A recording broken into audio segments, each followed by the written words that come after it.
जो डायनामाइट लेकर के पहुंचे थे। विस्फोटक पदार्थ अधिनियम की धारा 5 और 153 आईपीसी की धारा के तहत मेरा जो है चालान हुआ। एक आतंकवादी के साथ में जो व्यवहार होता है वही व्यवहार हुआ। शोकाकुल माहौल था। बहुत से आदमी वहाँ पे मारे गए थे जो है। मेरे साथ इस वक्त कार सेवक सुरेश बघेल जी हैं। सुरेश बघेल की चर्चा इसलिए होती है क्योंकि वह जब अयोध्या डायनामाइट लेकर पहुंच गए थे बाबरी मस्जिद के अंदर। उनसे बात करते हैं, मेरे साथ बैठे हैं। ये बताइए कैसा मंजर था उस वक्त जब आप लोग अयोध्या पहुंचे? मंजर तो बहुत ही भयावह था उस समय। उस समय जो है मतलब जैसे एक मतलब मृत्यु होने के बाद में एक शांति सी होती है और बहुत बड़ी मतलब शांति सी थी, मतलब बहुत शोकाकुल माहौल था। बहुत से आदमी वहाँ पे मारे गए थे जो है। एक आध दो मरने वालों के जो है 2 शहीद हुए थे, उनके घरों में मैं भी में गया जो है। तो उनके जो है बच्चों की, परिवार की स्थिति बहुत ही मतलब मन को दुख पहुंचाने वाली थी। तो आप अयोध्या कब पहुंचे? जो हादसा हुआ उसके बाद पहुंचे कि बाद में? मतलब जैसे 30 अक्टूबर और 2 नवंबर को वहाँ पे गोलीकांड हुआ था। तो मैं जो है फिर उन्होंने दिसंबर में द्वितीय चरण की कार सेवा का आयोजन किया गया था और राम कथा यज्ञ का भी आयोजन था वहाँ पर जो है।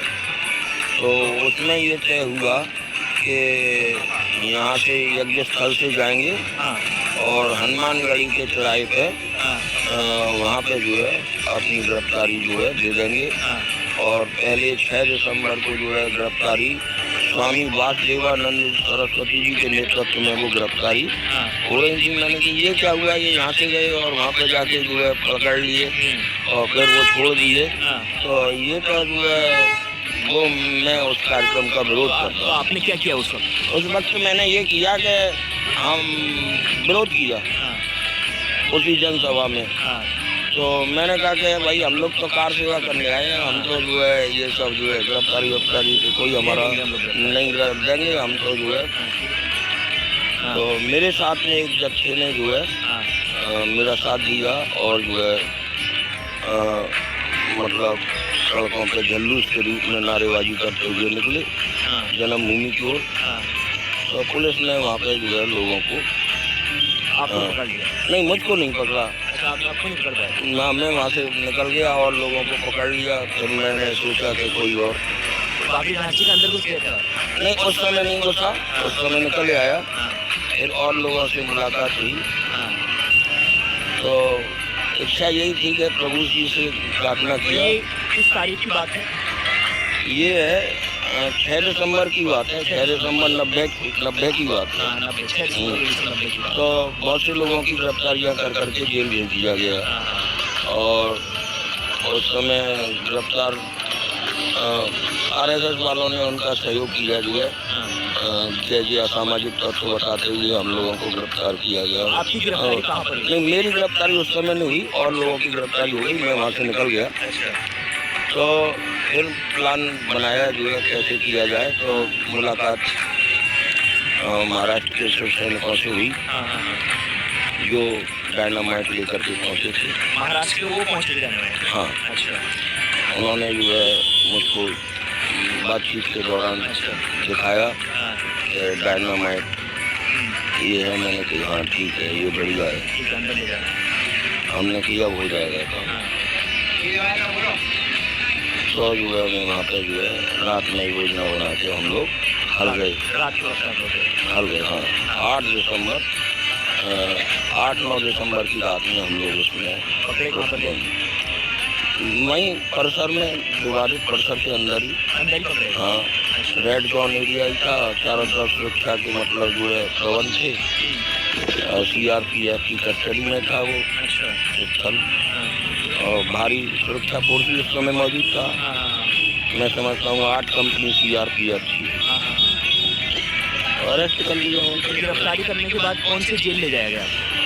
गिरफ्तारी करने के बाद तो मुझको तुरंत आपके क्या नाम है, वहाँ पे फैजाबाद जिला था तो उसमें थाना कैंट पड़ता है। तो थाना कैंट में मुझको ले जाया गया। तो कैंट में गिरफ्तार करके ले गए। तो फिर बाद में ऐसा महसूस हुआ, तो फिर वो मुझको तुरंत बोले कि कहाँ होके घुसा था और मारपीट उन्होंने पुलिस ने, मतलब जैसा ही है। तो ऐसा शायद महसूस हुआ कि इसको जो है मार के और पीठ थपथपाई जाए, जो है इसको गोली मार दी जाए।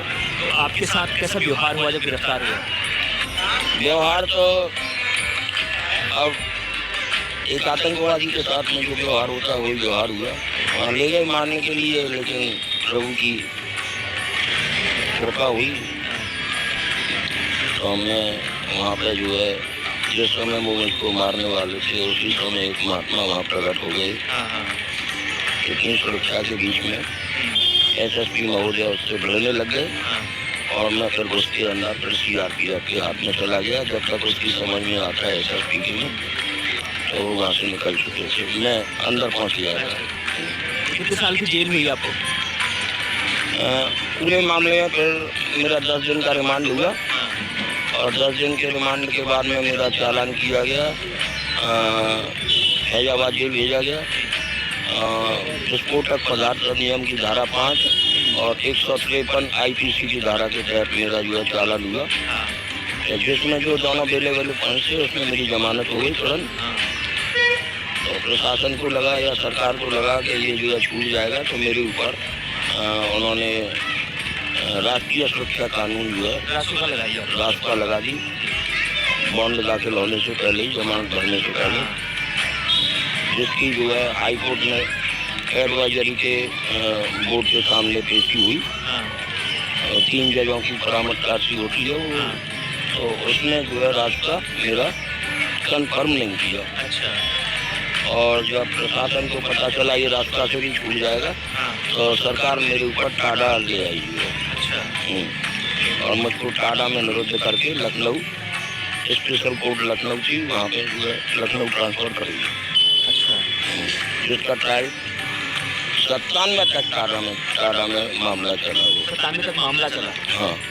और मेरी जमानत शायद पहली बार जो है जनवरी या फरवरी 92 में मेरी जमानत हो गई।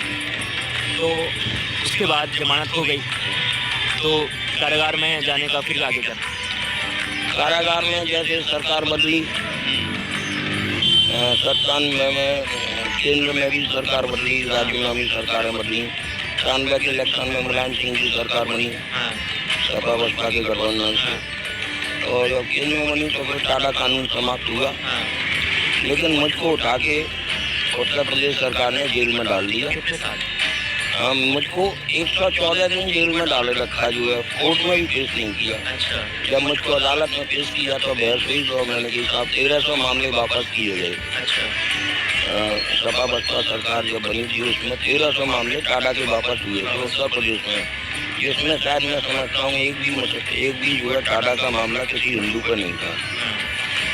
या तो सिखों पे थे या मुस्लिमों पे थे, वही लोग जेल में बंदी थे और सबके मामले वापस हुए, मेरा नहीं हुआ। आपका नहीं? और फिर कोर्ट में मेरा मामला वापस हुआ जज साहब के बदल से। परिवार किस तरीके से बिखर गया होगा, क्योंकि आप तो लगातार कोर्ट कचहरी का और जेल की यात्रा पर थे, कोर्ट कचहरी के मामले चल रहे थे। हाँ, ऐसा है, बच्चे तो थे नहीं, परिवार में बहन भाई माँ बाप। कितने साल के थे जब आप अयोध्या? मैं 22-23 मैं जोश था। शादी हो गई थी मेरी 88 में, 25 नवंबर 1988 को मेरी शादी हो गई थी। बिना परिवार की चिंता की आप? हाँ, परिवार में अब मैंने की एक पत्नी तो है बेचारी, जो है माँ वो सब, अब एक मतलब ख़त्म हो जाएगा तो क्या है, लेकिन ये हजारों लोग मारे जा रहे हैं, दंगे फसाद कर, ये सब में शांति होगी। अब राम मंदिर बन रहा है प्रभु श्री राम की 22 में, कैसा महसूस होता है? बहुत खुशी की बात है, बहुत खुशी है। बड़ी खुशी की बात है। और प्राण प्रतिष्ठा की बात तो ऐसी है कि पहले वहाँ पे जो है भगवान थे ही, वहाँ ऐसा तो नहीं है, पहले ही प्रकट हुए थे। वो तो 49 में कॉन्स्टिट्यूशन में हुए थे, बहुत पहले प्रकट हो गए थे, ऐसा सुनने में मेरा आया है। हाँ, तो ये तो बाद में जो है सब और ये तो वो भी भगवान जी थे और नए भगवान अब जी। महल में विराजमान हो रहे हैं भगवान जी। हाँ, अब वो अपने महल में विराजमान हो रहे हैं। तो अयोध्या जाने का कितना मन है? क्या उस हादसे के बाद अब अयोध्या गए? हाँ, बहुत बार गए, अयोध्या में ही रहा। जब जो है मान लो टाडा खत्म हो गया तो ट्रायल 97 के बाद में 97 से लेके 2008 तक 7 जून 2008 में मुझको सजा सुनाई गई। तो मैं जब जो है 97 बाद में मैंने सोचा कि इस मुकदमे को ही एकदम फाइनल कर लेते हैं, फिर जाएंगे। तब फिर अपने वृंदावन जाएंगे। तो फिर मैं साधुओं के बीच में और उन्होंने मुझको महात्मा का वेश धारण करा दिया हाँ, और मैंने जो है मुकदमे की लड़ाई लड़ी जो है, क्योंकि काम का तो मैं रहा नहीं हाँ, कि एक महीने में 3 बार जेल जाना, मतलब तारीख पर जाना है हाँ, तो और नहीं जाना है तो फिर जेल जाना है। हम्म, और पूरे मामले के दौरान 4 बार मैं जेल गया हूँ। अच्छा। और करीब 3.5 साल मैंने जेल में समय व्यतीत कर दिया है। 3.5 साल में जेल के अंदर है। और फिर सजा हो गई। तो सजा के बाद हाई कोर्ट में अपील की गई, तो वहाँ से जमानत मिल गई और फिर मैं अब बाहर हूँ, अब वृंदावन में हूँ। तो देखिए ये कहानी है कार सेवकों की। बघेल जी की जो कहानी है वो बहुत ही अपने आप में संघर्ष की गाथा बताती है। 23 साल का लड़का वृंदावन से निकलता है अयोध्या के लिए और मन में एक ही इच्छा थी कि प्रभु श्री राम का भव्य मंदिर बनना है और आज वो मंदिर बन गया है और प्राण प्रतिष्ठा प्रभु श्री राम की 22 जनवरी को होती है। ऐसी कार सेवकों की कहानी आप तक हम लगातार लाते रहेंगे, देखते रहिए इंडिया में।